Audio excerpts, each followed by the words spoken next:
Hello friends, ನಮಸ್ಕಾರ ಎಲ್ಲರಿಗೂ. ನಿಮ್ಮ ಚಾನಲ್ಗೆ ಸ್ವಾಗತ. ಇಂದಿನ ಈ ವಿಡಿಯೋದಲ್ಲಿ ನಾವು ಅಣ್ಣ ತಂಗಿಯ ಒಂದು ಸಕಾರಾತ್ಮಕ ಸಂಬಂಧದ ಬಗ್ಗೆ ಮಾತನಾಡೋಣ. ವೀಕ್ಷಕರೊಬ್ಬರು ರಿಕ್ವೆಸ್ಟ್ ಮಾಡಿದ್ದರು ಈ ಒಂದು ವಿಡಿಯೋವನ್ನು ಮಾಡಿ ಅಂತೇಳಿ. ಸೊ ರಿಕ್ವೆಸ್ಟಿನ ಮೇರೆಗೆ ನಾನು ಈ ಒಂದು ವಿಡಿಯೋನ ಮಾಡ್ತಾ ಇದ್ದೀನಿ. ಓಕೆ, ಯಾವುದಾದರೂ ಒಂದು ಸಂಬಂಧ ಆಗಲಿ ಅದು ಆರೋಗ್ಯಕರವಾಗಿರಬೇಕಂದ್ರೆ ಮೊದಲನೇದಾಗಿ ಬೇಕಾಗಿರೋದು ನಂಬಿಕೆ, ಎರಡನೇದಾಗಿ ಮನಸ್ಸು ಬಿಚ್ಚಿ ಮಾತಾಡಬೇಕು, ಮೂರನೇದಾಗಿ ನಾವು ಅವರನ್ನು ಒಂದು ಗೌರವ ಸ್ಥಾನದಲ್ಲಿ ನೋಡುವಂಥ ವ್ಯಕ್ತಿ ಅವರಾಗಿರಬೇಕು, ನಮಗೋಸ್ಕರ ಕಾಳಜಿ ಪ್ರೀತಿಯನ್ನು ತೋರಿಸುವಂಥವರು ಆಗಿರಬೇಕು, ಕಷ್ಟ ಸುಖದ ಸಮಯದಲ್ಲಿ ಅವರು ಭಾಗಿಯಾಗೋ ಹಾಗೆ ಇರಬೇಕು. ಸೊ ಈಗ ನಾವು ಬರೋಣ ಅಣ್ಣ ತಂಗಿಯ ಒಂದು ಸಂಬಂಧಕ್ಕೆ. ಅಣ್ಣ ತಂಗಿಯ ಸಂಬಂಧ ಅಂದರೆ ಒಡ ಹುಟ್ಟಿದವರು, ನಿಮಗೆಲ್ಲ ಗೊತ್ತಿದೆ. ಇದೇ ರೀತಿಯಾಗಿ ಎಷ್ಟೊಂದು ರಕ್ತ ಸಂಬಂಧಗಳು ನಮ್ಮ ಜೀವನದಲ್ಲಿ ಇರುತ್ತವೆ. ಸೊ ಹಲವಾರು ಸಂಬಂಧಗಳನ್ನು ನಾವು ಹೊಂದಿರ್ತೇವೆ ಜೀವನದಲ್ಲಿ, ಅದು ನಮಗೆ ಸಾಕಷ್ಟು ದಿಕ್ಕುಗಳನ್ನು ತೋರಿಸ್ತಾ ಹೋಗುತ್ತೆ. ಅದೇ ರೀತಿಯಾಗಿ ಅಣ್ಣ ತಂಗಿಯ ಒಂದು ಸಂಬಂಧವೂ ಕೂಡ ಬಹಳ ಮಹತ್ವದ್ದು ಆಗಿದೆ. ಅಣ್ಣ ತಂಗಿಯ ಸಂಬಂಧ ಹೇಗಿರುತ್ತದೆ, ಹೇಗಿರಬಹುದು ಅಂತ ನಿರೀಕ್ಷೆಗಳು ನಾವು ಹೊಂದಿದ್ದೇವೆ. ಇದ್ರ ಬಗ್ಗೆ ಮಾತನಾಡ್ತಾ ಹೋಗೋಣ. ಅಣ್ಣ ತಂಗಿ ಅಂದ ತಕ್ಷಣವೇ ನಮಗೆ ಗೊತ್ತಾಗುತ್ತೆ. ಎಷ್ಟು ಸರಿ ಟಿ ವಿಗಳಲ್ಲಿ ಫಿಲಮ್ಮು ಮತ್ತು ಕಥೆಗಳನ್ನ ಕೇಳಿದಾಗ ಆ ಸಂಬಂಧದ ಬಗ್ಗೆ ವಾತ್ಸಲ್ಯ ಉಕ್ಕಿ ಬಂದು ನಾವು ಕಣ್ಣೀರು ಹಾಕಿದ್ದು ಉಂಟು. ಸೊ ಅಣ್ಣ ತಂಗಿಗೆ ಅನ್ನೋದು ರಕ್ತ ಸಂಬಂಧಿಗಳಾಗಿ ಹುಟ್ಟಿದ್ರೂ ಕೂಡ ಅವರ ಜೀವನದಲ್ಲಿ ಯಾವುದಾದ್ರು ಹೊಸ ಸಂಬಂಧಗಳು ಬೇರೆ ಕಡೆ ಹೊರಗಡೆಯಿಂದ ಬಂದಾಗ ಅವರಲ್ಲಿ ಒಂದಿಷ್ಟು ಗ್ಯಾಪ್ ಉಂಟಾಗುತ್ತೆ. ಆದರೂ ಕೂಡ ಯಾರೇ ಅಡ್ಡ ಬಂದರೂ ಕೂಡ ಅದರಲ್ಲಿ ಒಂದು ಸಹನೆ, ತಾಳ್ಮೆ ಅನ್ನೋದಿದ್ದೇ ಇರುತ್ತೆ. ಅಣ್ಣ ಯಾವಾಗಲೂ ತಂಗಿಯ ಬಗ್ಗೆ ಒಂದು ಜವಾಬ್ದಾರಿಯನ್ನು ಹೊಂದಿರ್ತಾನೆ. ಏಕೆಂದರೆ ಅವನಿಗೆ ಚಿಕ್ಕವನಿದ್ದಾಗಿಂದ ಕುಟುಂಬದಲ್ಲಿ ತಂದೆ ತಾಯಿ ಹೇಳಿ ಬೆಳೆಸಿರ್ತಾರೆ, ನಿನ್ನ ತಂಗಿಯನ್ನು ನೋಡ್ಕೋ, ನಿನ್ನ ತಂಗಿ ಬಗ್ಗೆ ಒಂದು ಕಣ್ಣಿರಲಿ, ಹಾಗೆ ಹೀಗೆ ಅಂತ. ಅದೇ ರೀತಿಯಾಗಿ ಕಿರಿಯ ಸಹೋದರ ಸಹೋದರಿಯರ ವಿಷಯದಲ್ಲಿ ಹಿರಿಯ ಅಣ್ಣ ಅಥವಾ ಅಕ್ಕ ಆಗಿರ್ಬೋದು, ಅವರು ಚಿಕ್ಕವರಿದ್ದಾಗಿಂದನೂ ಒಂದು ರೀತಿಯಾದ ಅನ್ಯೋನ್ಯತೆ ಮತ್ತು ಬಾಂಧವ್ಯ ಬಹಳ ಗಟ್ಟಿಯಾಗಿರುತ್ತೆ. ಯಾಕಂದರೆ ಅವರು ಒಟ್ಟಿಗೆ ಬೆಳೆದಿರ್ತಾರೆ. ಸೊ ಅದನ್ನು ನಮ್ಮ ಜೀವನದಲ್ಲಿ ಒಂದು ಒಳ್ಳೆಯ ನೆನಪುಗಳಾಗಿ ಕಳೆದಿರ್ತೀವಿ. ನಾವು 10 ವರ್ಷಗಳ ಕಾಲ ಜೊತೆಗಿದ್ದಾಗ ನಮಗೆ ಅದು ಯಾವುದು ಅದರಲ್ಲಿ ಮುಚ್ಚುಮರೆ ಅನ್ನೋದು ಇರೋದಿಲ್ಲ. ಅವರ ಒಂದು 90% ಆಫ್ ದಿ ಪರ್ಸ್ನಾಲಿಟಿ ನಮಗೆ ಗೊತ್ತಿರುತ್ತೆ. ಇದರಲ್ಲಿ ಅಣ್ಣ ತಂಗಿಯ ಸಂಬಂಧ ಅಂದಾಗ ಅದರಲ್ಲಿ ತುಂಬಾ ವಿಶೇಷತೆ ಇದೆ. ಇದಕ್ಕೆ ಒಂದು ಸಾಕ್ಷಿ ಏನಪ್ಪ ಅಂದರೆ ರಕ್ಷಾಬಂಧನ. ಅಣ್ಣ ತಂಗಿಯನ್ನು ಎಷ್ಟು ರಕ್ಷಣೆ ಮಾಡ್ತಾನೆ, ಅದೇ ರೀತಿಯಾಗಿ ಅವಳು ಅದನ್ನು ವಾಪಸ್ ಋಣದಲ್ಲಿ ಇಲ್ಲ, ಅವಳು ಕೊಡ್ತಾಳೆ ವಾಪಸ್ಸು. ಅವನ ರಕ್ಷಣೆಗಾಗಿ ಪ್ರತಿ ವರ್ಷ ರಕ್ಷಾಬಂಧನ ದಿವಸ ಅವಳು ಅವನ ರಕ್ಷಣೆಗಾಗಿ, ಅಭಿವೃದ್ಧಿಗಾಗಿ, ಏಳಿಗೆಗಾಗಿ ಒಂದು ರಾಖಿಯನ್ನು ಕಟ್ಟೋದಂಥ ಒಂದು ರಾಖಿ ಹಬ್ಬ ಅಂತಲೇ, ನೂಲು ಹುಣ್ಣಿಮೆ ಅಂತಲೇ ಒಂದು ಮೀಸಲಾಗಿಡಲಾಗಿದೆ.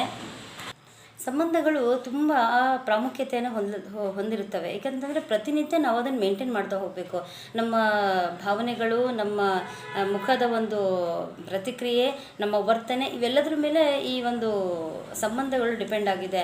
ಅಣ್ಣ ತಂಗಿಯ ಸಂಬಂಧ ಅಂತಂದಾಗ ನಾವು ಅವರಲ್ಲಿ ನಾವು ಕಾಣುವಂಥ ಪ್ರೀತಿ, ಅವ್ರು ಕೊಡುವಂಥ ತಿಳುವಳಿಕೆ, ಅವರು ಕೊಡುವಂಥ ನಮಗೆ ರಕ್ಷಣೆ, ಬೆಂಬಲ, ಅದು ಲೈಫ್ ಲಾಂಗ್ ಇರುತ್ತೆ ಅಂತ ಹೇಳ್ಬೋದು. ಬೇರೆ ಹೊಸ ಸಂಬಂಧಗಳು ರಕ್ತ ಸಂಬಂಧದ ನಡುವೆ ಬಂದರೂ ಕೂಡ ಅದು ಆ ಹೊಸ ಸಂಬಂಧ ಹಳೆಯದಾಗೋ ತನಕ ಅಷ್ಟೇ. ಮತ್ತು ನಾವು ನಮ್ಮ ರಕ್ತ ಸಂಬಂಧಿಗಳು, ನಮ್ಮ ಒಂದು ಪ್ರೀತಿ ಪಾತ್ರರು ಹಿಂದಿನ ನೆನಪುಗಳನ್ನು ಆಧರಿಸಿ ನಾವು ಅವ್ರ ಹತ್ರ ಹೋಗ್ತೀವಿ, ಬೆಂಬಲಕ್ಕೋಸ್ಕರ ನೆನಪು ಮಾಡ್ಕೊಳ್ತೀವಿ ಅಂತ. ಯಾಕಂದರೆ ಹೊರಗಿನ ಸಂಬಂಧಗಳೆಲ್ಲ ಆಸ್ತಿ, ಅಂತಸ್ತು, ಐಶ್ವರ್ಯ, ಹಣ, ಸ್ನೇಹಿತರು ಎಲ್ಲ ಇದ್ರ ಮೇಲೆ ಡಿಪೆಂಡ್ ಆಗಿರುತ್ತೆ to some extent I think. But ಅಣ್ಣ ತಂಗಿಯ ಸಂಬಂಧ ಏನಪ್ಪ ಅಂದರೆ ದೂರ ಹೋದರೂ ಕೂಡ ಅವ್ರ ಮನಸ್ಸಿನಲ್ಲಿ ಒಂದು ಕಾಯುವಿಕೆ, ಒಂದು ಹೃದಯ ಮಿಡಿತ ಇದ್ದೇ ಇರುತ್ತೆ. ಅಣ್ಣ ತಂಗಿ ಅಂದರೆ ಹುಟ್ಟಿದವರಾಗೇ ಹುಟ್ಟಬೇಕು ಅಂತಿಲ್ಲ, ಅವರಲ್ಲಿ ಆ ಭಾವನೆ ಇದ್ಬಿಟ್ರೆ ಅದು ಯಾವಾಗಲೂ ಎವರ್ಗ್ರೀನ್ ಅಂತ ಹೇಳ್ಬೋದು. ಅಣ್ಣನಿಗೆ ಚಿಕ್ಕಿಂದನಿಂದಲೂ ತಂಗಿ ಒಬ್ಬಳು ಅಸಿಸ್ಟೆಂಟ್ ಥರ ಇರ್ತಾಳೆ, ಅವಳೊಬ್ಳು ಸಿಕ್ಕಿರ್ತಾಳೆ ರೇಗಿಸ್ಲಿಕ್ಕೆ, ಆಮೇಲೆ ತಮಾಷೆ ಮಾಡಲಿಕ್ಕೆ. ಅವ್ರು ಹೊಡೆದಾಡ್ತಾರೆ, ಜಗಳ ಮಾಡ್ತಾರೆ, ಬೈಕೊಳ್ತಾರೆ. ಬಟ್ ಆದರೂ ಕೂಡ ಕೊನೆಗೆ ಆ ಜಗಳ ಎಂಡ್ ಆಗೋದೇ ತಮಾಷೆಯಲ್ಲಿ. ಸಮ್ಟೈಮ್ಸ್ ಅಣ್ಣ ಅಕ್ಕ ಅವರಿಬ್ಬರು ಹೆದರಿಸ್ತಾರೆ. ಏನಪ್ಪ ಅಂದರೆ ನೀನು ನಮ್ಮ ಅಮ್ಮನ ಹುಟ್ಟಿಲ್ಲ, ನಿನ್ನ ಬೇರೆ ಯಾರೋ ಬಿಟ್ಟು ಹೋಗಿದ್ದಾರೆ ಇಲ್ಲಿ ನಮ್ಮನೇಲಿ, ನಾವು ನಿನ್ನ ಸಾಕ್ತಾ ಇದ್ದೀವಿ ಅಷ್ಟೇ ಅಂತೇಳಿ ತಮಾಷೆ ಮಾಡಿಬಿಟ್ಟು ರೇಗಿಸಿದ್ದು ಉಂಟು. ಆದರೆ ಕೊನೆಗೆ ಅದೆಲ್ಲ ಏನಾಗುತ್ತಂದರೆ ಇದೆಲ್ಲ ಮಾಡಿದ ತಮಾಷೆಗೆ ಅಂತ ಹೇಳ್ಬಿಟ್ಟು ಮತ್ತೆ ಅವರು ಅದನ್ನು ನಮ್ಮನ್ನೆಲ್ಲ ಸಮಾಧಾನ ಮಾಡೋದು. ಅವರಲ್ಲಿ ಒಂದು ಜವಾಬ್ದಾರಿ ಇರುತ್ತೆ. ನನ್ನ ತಂಗಿ ಅಂತ. ಫಾರ್ ಎಕ್ಸಾಂಪಲ್, ಈಗ ಓಣಿಯ ಮಕ್ಕಳ ಜೊತೆಗೆ ಅಣ್ಣ ತಂಗಿ ಆಟ ಆಡ್ತಿದ್ರು ಅಂದರೆ ತಂಗಿಗೆ ಏನಾದ್ರು ಡೇಂಜರ್ ಇದೆ ಅಂತ ಹೇಳಿದ್ರೆ ಮೊದಲು ಬರೋದೇ ಅಣ್ಣ ಅಲ್ಲಿ. ಯಾಕಂದರೆ ಸ್ನೇಹಿತರಿಗಿಂತನೂ ಮೊದಲು ಬರೋದೇ ಅಣ್ಣ. ಅವಳನ್ನು ಮೇಲೆ ಒಂದು ಕಣ್ಣಿಟ್ಟೇ ಇಟ್ಟಿರ್ತಾನೆ, ಅವಳಿಗೆ ಯಾರು ಏನಾದ್ರು ತೊಂದರೆ ಕೊಡ್ತಾರಾ ಅಂತ ಹೇಳ್ಬಿಟ್ಟು. ಸೊ ಅಣ್ಣ ಇದ್ಬಿಟ್ರೆ ಏನಾಗುತ್ತೆ ಅಂದರೆ, ಫಾರ್ ಎಕ್ಸಾಂಪಲ್ ಸ್ಕೂಲ್ನಲ್ಲಿ ಆಗಿರಲಿ, ಬ್ರೇಕ್ ಟೈಮ್ ಬಿಟ್ಟಾಗ ಅಣ್ಣನನ್ನು ಏನಾದ್ರು ತಂಗಿ ಸ್ಕೂಲ್ನಲ್ಲಿ ನೋಡಿಬಿಟ್ಲು ಅಂತಂದರೆ, ಯಾರೊಬ್ಬರು ಮೂವಿ ಸ್ಟಾರ್ ನೋಡಿದಾಗ ಕಣ್ಣರಳಿಸಿ ನೋಡ್ತೀವಲ್ಲ, ಆ ಥರ ತಂಗಿ ಅಣ್ಣನನ್ನು ಕಣ್ಣರಳಿಸಿ ನೋಡ್ತಾಳೆ. ಅದೊಂದು ಸನ್ನಿವೇಶ ನಮಗೆ ಗೊತ್ತೇ ಇದೆ. ಅಣ್ಣ ಹೊರಗಿನ ಹುಡುಗಿಯರ ಜೊತೆಗೆ ಎಷ್ಟೇ ಒಂದು ಸ್ಟಂಟ್ ಮಾಡಿದ್ರೂ ಕೂಡ ಅವರ ತಂಗಿಯ ವಿಷಯಕ್ಕೆ ಬಂದಾಗ ಯಾವಾಗಲೂ ಅವನು ತುಂಬ ಸೀರಿಯಸ್ ಆಗಿಬಿಡ್ತಾನೆ. ಅಕ್ಕ ತಂಗಿ ಹೇಗಿರ್ತಾರೆ ಅಂದರೆ ತಂಗಿನ ನೋಡ್ಕೊತಾಳೆ ಅಕ್ಕ, ಇಲ್ಲ ಅಂತಲ್ಲ. ಆದರೆ ಒಂದು ವಯಸ್ಸಿಗೆ ಬಂದಾಗ ತಂಗಿಗೆ ಸಾಕಷ್ಟು ತಿಳುವಳಿಕೆ ಇದೆ ಅಂದಾಗ ಅವಳ ಪಾಡಿಗೆ ಅವಳು ಇರ್ಲಿಕ್ಕೆ ಬಿಟ್ಬಿಡ್ತಾಳೆ, ಸ್ವಲ್ಪ ಬುದ್ಧಿವಾದ ಹೇಳ್ತಾಳೆ. ಆದರೆ ಅಣ್ಣ ಮಾತ್ರ ತಂಗಿ ವಯಸ್ಸಿಗೆ ಬಂದಮೇಲೂ ಕೂಡ ಅವಳನ್ನ ಹೆಚ್ಚು ಪೊಲೀಸ್ ಥರ ಬಾಡಿಗಾರ್ಡ್ ಥರ ರಕ್ಷಣೆ ಮಾಡ್ತಾ ಹೋಗ್ತಾನೆ. ಯಾಕಂತಂದರೆ ಅವನು ಒಂಥರ ಅಣ್ಣ ಅಂದರೆ is a symbol of power. ಅಣ್ಣನಲ್ಲಿ ಪವರ್ ಇದೆ ಅಂತ ಒಂದು ಪವರ್ ಇದೆ. ತಂದೆಗೆ ನೆಕ್ಸ್ಟ್ ಅವನೇ ಮನೆಯಲ್ಲಿ ಯಾವುದಾದ್ರು ಒಂದು ಫಂಕ್ಷನ್ ಕಾರ್ಯಕ್ರಮ ಆದಾಗ ಅವನಿಗೆ ಹೆಚ್ಚು ಪ್ರಾಮುಖ್ಯತೆಯನ್ನು ಕೊಟ್ಟಾಗ ಸ್ವಲ್ಪ ಅಸೂಯೆ ತಂಗಿಗೆ ಆಗೇ ಆಗುತ್ತೆ. ಅವನಿಗೆ ಎಷ್ಟು ಇಂಪಾರ್ಟೆನ್ಸ್ ಕೊಡ್ತಾರೆ, ಅವ್ನು ಏನೇನು ಮಾಡ್ತಾನೆ ಅದೆಲ್ಲ ತಾನೂ ಮಾಡಬೇಕು, ತಾನೂ ಬೈ ಕೊಡಬೇಕು, ಅವನ ಥರ ನಾನು ಶರ್ಟ್ ಪ್ಯಾಂಟ್ ಹಾಕೋಬೇಕಂತ ಅವಳು ಎಲ್ಲದರಲ್ಲೂ ಒಂದು ಸ್ವಲ್ಪ ಕಾಂಪಿಟೇಷನ್ ಮಾಡ್ತಾ ಹೋಗ್ತಾಳೆ. ಆದರೆ ಯಾವಾಗಲೂ ಹಿಂದೆನೇ ಇರ್ತಾಳೆ, ಅಣ್ಣನ ಹಿಂದೆನೇ ಇರ್ತಾಳೆ. ಆಮೇಲೆ ಅಣ್ಣನ ಎಷ್ಟು ಗೌರವಿಸ್ತಾಳೋ ಅಣ್ಣನ ಫ್ರೆಂಡ್ಸನ್ನು ಕೂಡ ಅವಳು ಅಷ್ಟೇ ಗೌರವಿಸ್ತಾಳೆ. ಇದನ್ನು ಕೆಲವರು ತಪ್ಪಾಗಿ ತಿಳ್ಕೊಳ್ತಾರೆ. ಏನಪ್ಪ ಅಂತಂದರೆ ಅಣ್ಣನ ಫ್ರೆಂಡ್ಸ್ ಕಂಡ್ರೆ ತಂಗಿಗೆ ಕ್ರೇಜ್ ಇರುತ್ತೆ ಅಂತ. ಅದು ಸುಳ್ಳು, ಅದು ಎಕ್ಸಾಕ್ಟ್ಲಿ ಸುಳ್ಳು. ಯಾಕಂದರೆ ಅಣ್ಣನಲ್ಲಿರೋ ಗೌರವ ಅವ್ರ ಫ್ರೆಂಡ್ಸಿಗೂ ಅವಳು ಇಟ್ಕೊಂಡಿರ್ತಾಳೆ ಅಂತಂದ್ಬಿಟ್ಟು. ಓಕೆ, ಅಣ್ಣ ತಂಗಿಯ ಸಂಬಂಧ ಯಾವಾಗಲೂ ಸಕಾರಾತ್ಮಕವಾಗಿರ್ತದೆ, ಅದು ಯಾವತ್ತೂ ಹಾನಿ ಉಂಟು ಮಾಡೋದಿಲ್ಲ. ಸೊ ಅಣ್ಣ ಒಳ್ಳೆಯವನಾಗಿದ್ದ, ನಿಸ್ವಾರ್ಥಿಯಾಗಿದ್ದ, ಒಳ್ಳೆ ಗುಣಗಳಿತ್ತು ಅಂದರೆ ತಂಗಿಗೆ ಆತ್ಮವಿಶ್ವಾಸನೂ ಜಾಸ್ತಿ, ಮತ್ತು ಅಣ್ಣ ಇದ್ದಾನೆ ಅಂತ ಒಂದು ಸ್ವಲ್ಪ ಜಂಬನೂ ಜಾಸ್ತಿ ಇರುತ್ತೆ.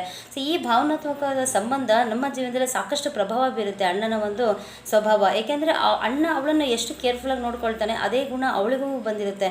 ಅವಳು ಚಿಕ್ಕವ್ರನ್ನ ನೋಡಿದಾಗ ಅವಳು ಅದೇ ರೀತಿಯಾಗಿ ಅವ್ರನ್ನ ವಾತ್ಸಲ್ಯದಿಂದ ನೋಡೋಕ್ಕೆ ಪ್ರಯತ್ನ ಪಡ್ತಾಳೆ. ಸೊ ಅಣ್ಣ ಒಂದು ರೀತಿಯಾಗಿ ಸಮಟೈಮ್ಸ್ ಟೀಚರು ಆಗಿರ್ತಾನೆ, ರೋಲ್ ಮಾಡೆಲ್ ಆಗಿರ್ತಾನೆ, ಆಯಿತಾ. ಸೊ ಅವನ ಪ್ರಭಾವ ಲೈಫ್ ಲಾಂಗ್ ಇರುತ್ತೆ.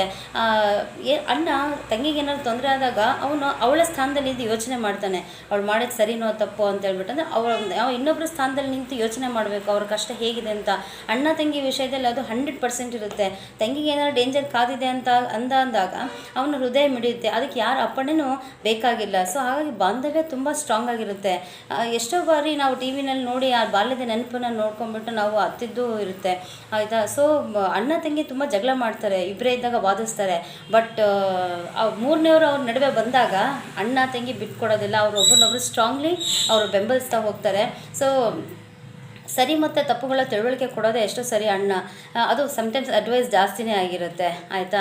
ತಾನು ಏನೇ ತಪ್ಪು ಮಾಡಿದ್ರು ಕೂಡ ತಂಗಿ ಪ್ರಶ್ನೆ ಮಾಡಬಾರ್ದು. ಆದರೆ ತಂಗಿ ಏನಾದ್ರೂ ತಪ್ಪು ಮಾಡಿದ್ರೆ ಅಣ್ಣ ಮಾತ್ರ ತುಂಬ ಸ್ಟ್ರಿಕ್ಟ್ ರೋಲ್ನ ಪ್ಲೇ ಮಾಡ್ತಾನೆ. ಅವಳನ್ನ ಒಂದು ಒಂದು ಒಂದು ಮಟ್ಟಕ್ಕೆ ತಂದು ಅವಳನ್ನ ಒಂದು ಮನೆಯನ್ನು ತಲುಪಿಸೋವರೆಗೂ, ಒಂದು ಮದುವೆ ಮಾಡೋವರೆಗೂ ಅಣ್ಣನ ಒಂದು ಜವಾಬ್ದಾರಿ ಆಲ್ವೇಸ್ ಮೈಂಡಲ್ಲಿ ಇದ್ದೇ ಇರುತ್ತೆ. ಯಾರನ್ನ ಬೇಕಾದರೂ ಮರಿಬೋದು, ಆದರೆ ತಂಗಿ ನಗ್ನಗ್ತಾ ಇರಬೇಕು ಅನ್ನೋದು ಎಲ್ಲ ಅಣ್ಣಂದಿರ ಒಂದು ಬಯಕೆ ಆಗಿರುತ್ತೆ. ಹುಟ್ಟಿನಿಂದನೇ ಅವ್ರಿಗೆ ಅವನಿಗೊಂದು ಇನ್ಸ್ಟಿಂಕ್ಟ್ ಇರುತ್ತೆ, ಏನಪ್ಪ ಅಂತಂದರೆ ತನಗೆ ಸೇಫ್ಟಿ ಎಲ್ಲದಕ್ಕಿಂತ ಮೊದಲು ಅಂತ ಹೇಳ್ಬಿಟ್ಟು, ಆಯಿತಾ. ಸೊ ಅಣ್ಣ ಯಾರನ್ನಾದ್ರೂ ಚುಡಾಯಿಸ್ತಾ ಇದ್ದರೆ ಅದು ತಂಗಿಗೆ ಬೇಗ ಅವಳು ಸ್ಪೈ ಥರ ಫೈಂಡ್ ಔಟ್ ಮಾಡ್ತಾಳೆ.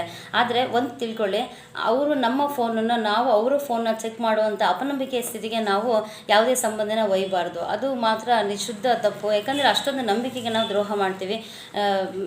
ಅಣ್ಣನಿಗೆ ಗೊತ್ತಿಲ್ಲದೆ ಏನೇ ಕೆಲಸ ಮಾಡೋದಕ್ಕಿಂತ ನಾವು ಸುಮ್ಮನೆ ಇರೋದು ಒಳ್ಳೆಯದು. ಯಾಕಂತಂದರೆ ಅಣ್ಣ ತಲೆ ತೆಗ್ಸೋದು ನಿಮಗೆ ಬೇಕಾ?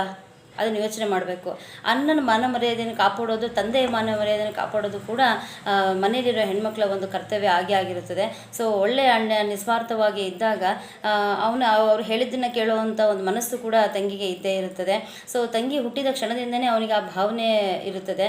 ಸೊ ರಕ್ಷಾಬಂಧನವನ್ನು ಕಟ್ಟಿದಾಗ ಅವಳದು ಒಂದಿಷ್ಟು ಡಿಮ್ಯಾಂಡ್ಸ್ ಅಂತ ಇದ್ದೇ ಇರುತ್ತೆ. ಸೊ ಅಣ್ಣ ಅಂದರೆ ಪ್ರೊಟೆಕ್ಷನ್ನು, ಅಣ್ಣ ಅಂದರೆ ಪವರು.